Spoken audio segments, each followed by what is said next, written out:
Barbie pink, so in honor of the Barbie movie that just came out. So I too am just back home from my summer home. I spent part of my time in Minneapolis. So like you, I'm a little bit in vacation mode still. So we can just enjoy the summer calm, right? Obviously, I like calm.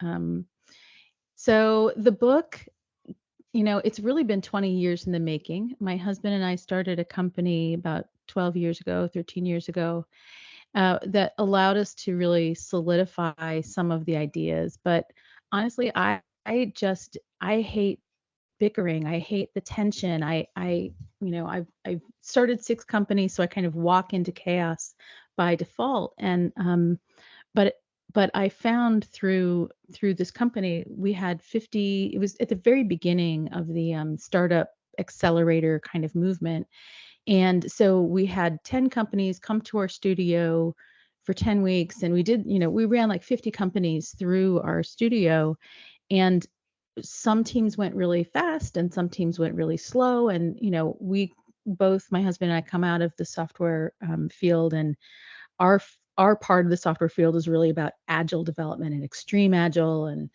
how do you really be efficient with your effort. And so for me, I just wanted to know, like, what are the leaders doing that let some of these teams go so fast and make other teams just not? And we began to really identify not just like what are the you work in agile or you don't work in agile, or you use lean startup or you don't use it's not just that kind of thing, but what are the leaders doing? And so we started to really look at what are the differences between kind of the leaders that are making it easy for their teams to employ all these very modern ways of working. And we took those ideas and we landed them at a company called Pivotal. When we started at Pivotal, it was 5 offices in North America, and 2 years later, it was 22 offices on 4 continents, I believe. And so we got to take those ideas and really scale them around the world through this massive scaling operation. And during that time, we also started to employ the ideas in really wildly different contexts. So I went on to work with Procter and Gamble for about 8 years as an external innovation consultant. My husband works in the federal government, the United States Department of Defense, like again as a consultant. But and so we got to watch major transformations over a period of 6-8 years. Um, in For him, it was in the Air Force. There was a project that became the template for they call them now software factories around the world. So like both of us like took these ideas and employed them in really radically different contexts. A bottle of shampoo is really different than when we go to the White House and teach the leaders there, which we did for Obama and we're doing again for Biden. And so what we found is that underneath all of the differences there are similarities in human behavior, which probably you all see all the time. And so Farther, Faster, Far Less Drama is about what are some leadership behaviors that support leaders in modern contexts with dynamic circumstances. It might be the pandemic. Here in the United States, we've had a lot of wildfire disruptions. In these like really dynamic circumstances, how can you keep your head as a leader? How can you know what to do? So we came up with these 4 leadership motions. They're things that we do. So the value proposition of the book is like, how do you do modern leadership? So it's a doing book rather than a posturing book. There's a lot of philosophy in here. A lot of mindfulness informed what we did. But the 4 leadership motions are these. The first is orient honestly. So we are often taught, kind of even at the very beginning of our careers, how to set goals, right? Goal setting is really kind of central to,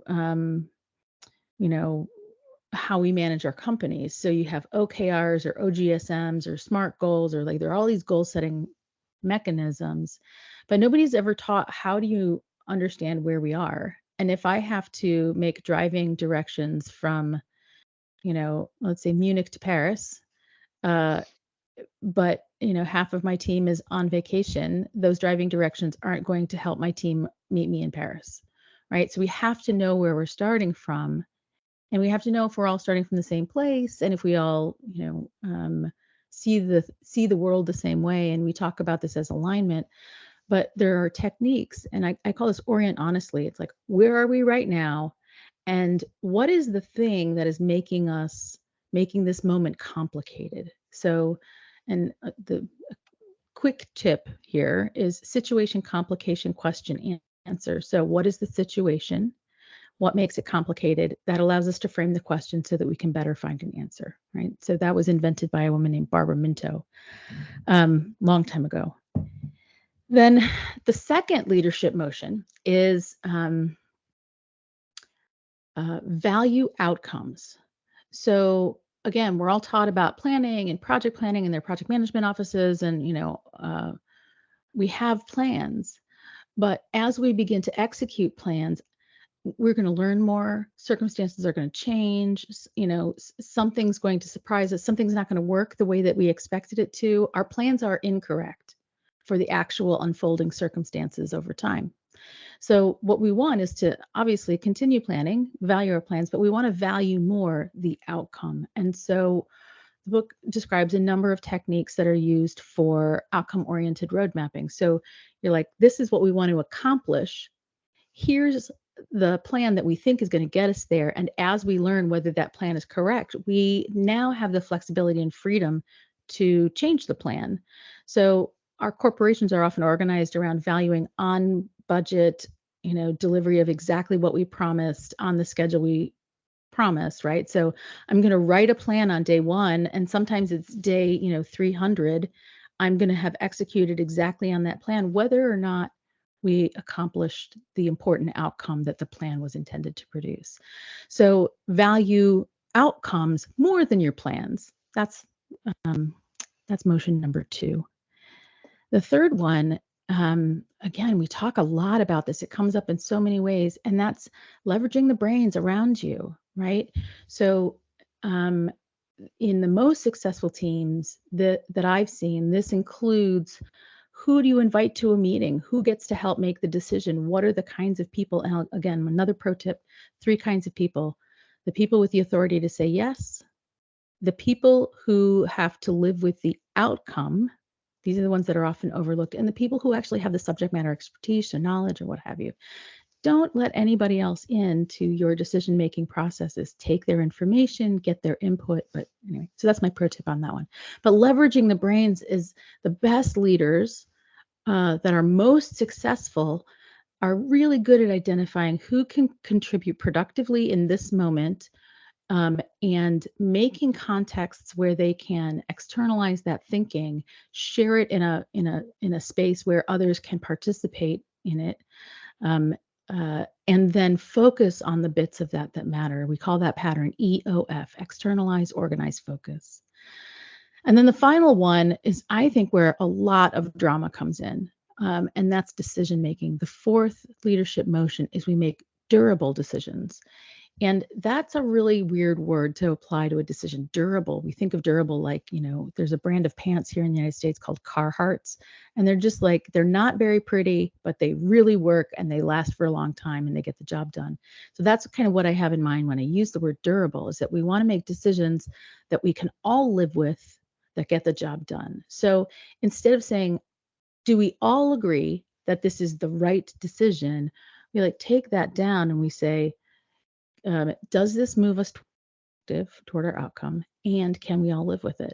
So rather than consensus, it's support. We're not looking for everyone to believe the same thing about the decision or the choice that we're making. What we want is for everyone to agree that this has a good chance of moving us toward our outcome, and we're not going to go mess with it later. I don't know how many times you've seen, you've left a meeting and a decision was made, and it was made kind of without enough discussion, and everyone goes, oh yeah, yeah, yeah. And then they go back to their desk and, then they ignore it. These kinds of situations are part of what creates chaos in our organizations. So those are the 4 leadership motions. we think that they apply in a very wide range of circumstances, and we're very excited to share them with the world. So thank you so much. Well, thank you, Janice. And you already mentioned a little bit of the theory. You mentioned the woman who came up with, I think it was on the Orient Honestly. Barbara Minto. Exactly. And one of the things I was impressed by when I read about the book is like there's more theory than just that one. Yes, there's a lot of theory. Which I think is sometimes missing in some of the management literature on modern management literature on how to do modern leadership. So I appreciate that a lot. Any other theory that you want to highlight? Just take one more or two more. Yes, thank you for opening that door. So we were both very, very influenced by a gentleman named Kent Beck. So Agile software development has its roots in a very small community of people who wrote down a small number of ideas. They call it the Agile Manifesto. And from there, Kent Beck was one of the early signers of the Agile Manifesto. And he wrote a book called Extreme Programming Explained. And I'll say the second edition is the one that has the organizational psychology in it. And the book, I read it probably for 7 years. I read it every year. It's a very small book. It's probably back in that stack right there. And it came out a long time ago now, probably 15 years ago. But it is organized into this philosophy and then sort of process ideas and then practices, actual hands-on practices. And the thing about extreme programming is that it is deeply collaborative and radically fast. It's so fast that it feels like magic. Like people would come in and experience it and be like, this can't be possible. I don't believe in it. And then they would say, I want this for me. So back in 2007, I started working with a company, Pivotal. We eventually landed one of my startups at Pivotal. And the ideas underneath this really informed our concepts. My husband and I both worked at Pivotal. He actually still works there. Pivotal was acquired by EMC and then went public, and then VMware acquired it, and it's all part of the Michael Dell universe. I don't know. It's like mega corporation now.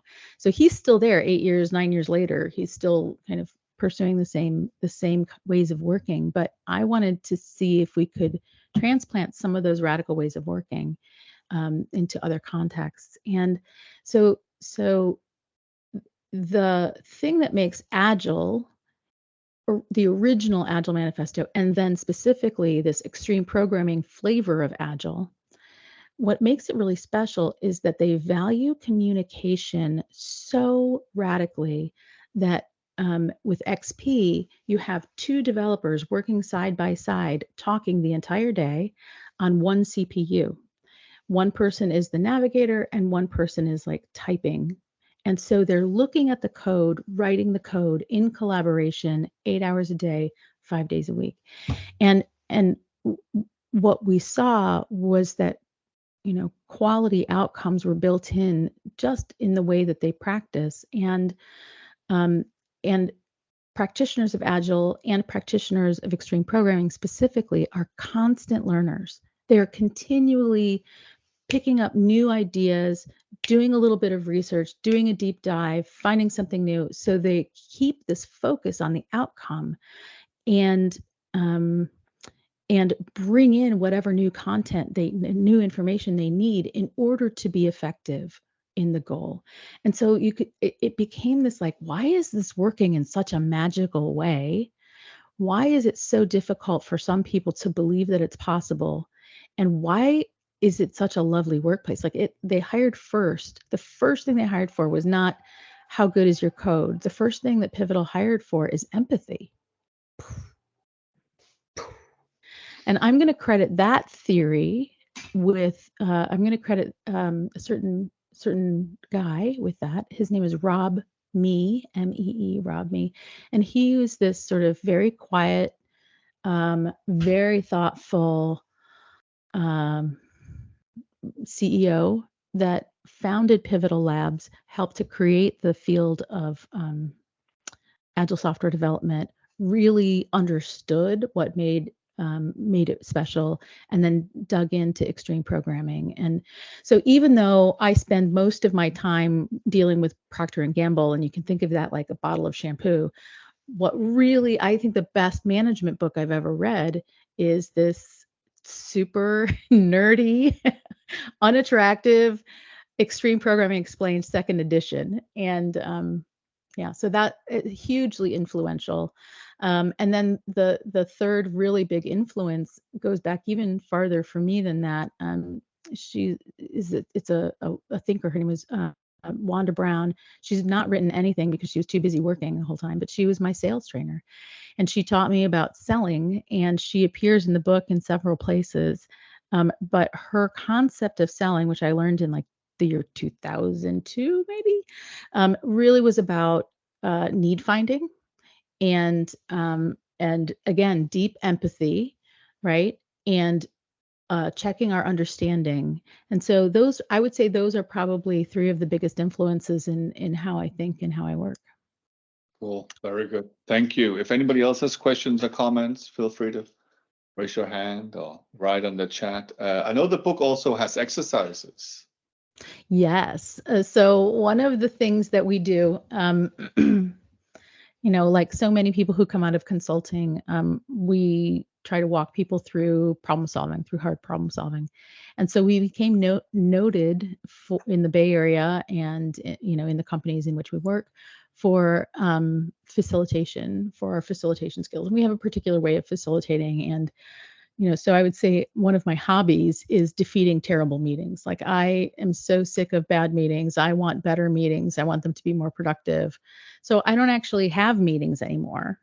I have working sessions, or I have ideation sessions, or a decision session. And, the semantics, you know, the semantics actually kind of matter. They do matter. I was going to say they don't really matter, but they do. If you have a meeting, you're there to talk about working. I want to do work. I think getting people together in collaboration is one of the most powerful things we can do. And we just squander that opportunity all day, every day, especially now that we're all on Zoom all the time, or Teams, or these remote situations. So what we want is always to be useful, and we want to be doing as much work as we can with as little effort as we can. I mean, because fundamentally, I'm a little lazy, right? I want to keep this vacation mindset forever. I want us to get good work done easily, because honestly, if it's like my dog is going to bark and my kid has to go to college, and the life is happening all the time. And and I think that if we just let things be as easy as they can be, we're going to get to a place where we can start solving harder problems. And honestly, and this is where I'm going to get a little political, like the world is on fire. Like we need to solve problems, and we need to all be solving harder problems than the problems that we have focused on in the past. And in order for us to be able to step into that challenge, this moment of challenge is going to require every leader on the planet to do all that they can to make it better. So we need better techniques. We need to stop wasting so much time and social capital and effort um, uh, in meetings that are unproductive. So my hobby is defeating bad meetings and making them excellent uses of time, and that build relationships and that build um, effective solutions. So that means that at the end of every chapter, we have to take all the theory, take all of the concepts, and we have to land them in something that's hands-on and practical. So every chapter ends with an activating workshop, and you could just go to the end of every chapter and do the workshop, and you would have a probably 2-day really interesting experience, and you would end up having solved amazing problems in your personal life and your um, in your personal life and in your professional life. And I would say that's another thing that we do. We do all this at home, right? I started the parent teacher organization when my son entered kindergarten. And I found that to be harder than starting any of the 6 companies that I've started. So I think that this is all the examples are in the book are often about how this applies in other contexts. So Cool. Thank you. Joining us from Toronto, we have also Janice. Hey. Question, comment, reflection from Toronto? Hello, Janice, and thank you, Janice, for sharing your book with us. And I really like comment and also question. I really like how you mentioned that, like, that these 4 leadership motions are actually very action oriented. A lot of times you read things and like, that's great in the cerebral theoral space. I'm very much about how do you marry that with actually implementing. My question is around, I often think about leadership as, everybody has leadership capability. People are just at different stages in their development. When you're working with a team that may be more junior and like you want to instill some of these motions and values, it may be hard for them to ramp up, obviously, in all of them. Where would you suggest starting, or what is a tool that can get them to start thinking like that? Because once they get to a phase where they're actually leading people, it's very hard to change ingrained behavior. So where would you recommend as a good starting point? I love this question. And I absolutely believe that people who lead have the instinct to lead. So I don't believe that leadership is something that is, bestowed upon you through promotion. I think leadership is an instinct and it's an action. And the result of that action is that people get more done, people are more purposeful in their work, people are more effective. And so doing is an important part of leading, right? So we think of this as, one answer to the question, how do you do modern leadership? For the most basic skill, I believe, is this orient honestly skill. And because it is rooted in mindfulness, and I actually, if you're interested in the kind of mindfulness that I'm talking about, it actually comes from a wing of psychology called dialectical behavioral therapy skills. So DBT was developed actually to enable people with borderline personality disorder to be more functional in the world. So it's very skills based. That means that it is transportable. Anybody can learn the skills. And I think learning these skills and using them in business is really helpful. So I'll give you an example. So in any conversation, you can prioritize your relationship in that conversation. You can prioritize getting your goals met, your needs met, or you can prioritize not violating your own ethical code, right? So if someone's like, let's rob the liquor store, you can be like, I'm not going to rob the liquor store. There are techniques for that. On the other end of the spectrum, though, our relationships, especially in business contexts, but our relationships are really important. How do we, in the moment that conflict is coming up, signal to the other person that we value that relationship? And so they have an acronym: GIVE, gentle, interested, validating, easy manner. And in a conversation, you can move between give and other, and then advocating for your position. But you can advocate for your position. And one that always gets me is easy manner. That means like, oh, I'm going to breathe out.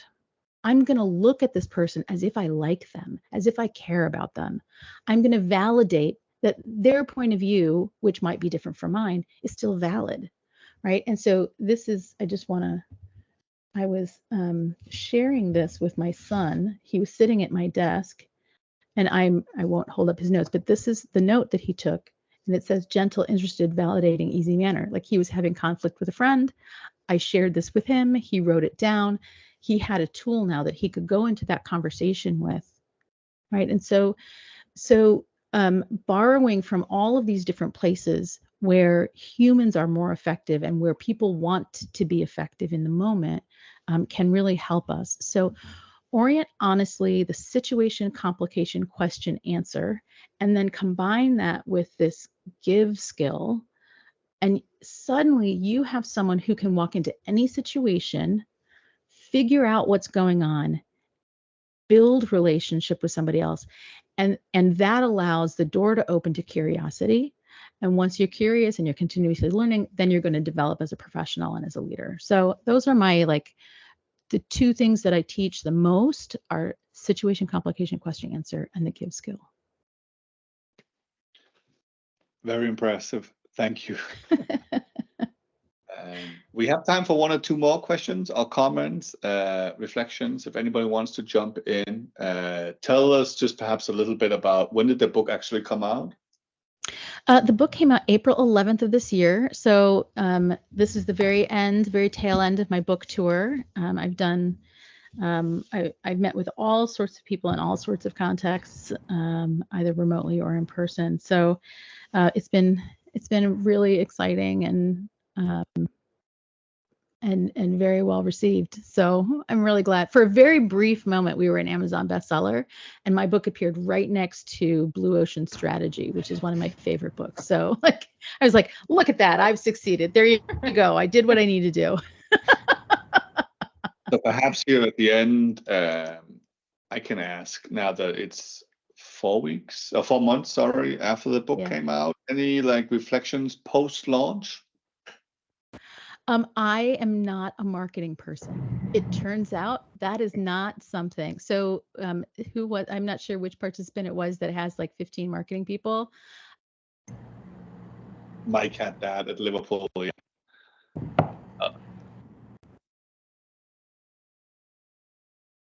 Oh, sorry, you got muted.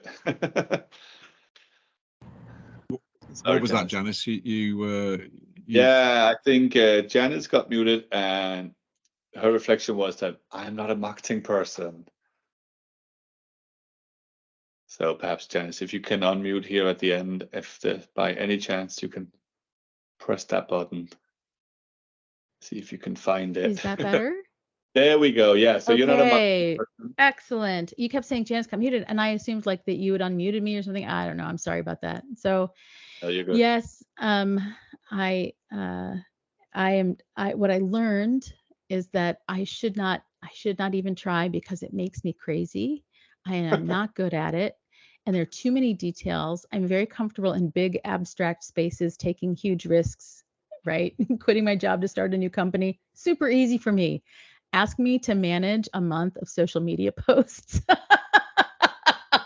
And then suddenly I have to take Xanax to just, keep my act together. So excellent. This is why we leverage the brains. We need all kinds of minds to do the work. I think that was number 3. Yeah, right. Leveraging brains around. I hope you know somebody who might be able to help. I'm not sure. Yes, I do. Mike's team's not available today. We're too busy. Awesome. Thank you very much, Janice. Really appreciate you finding the time. Thanks for what really became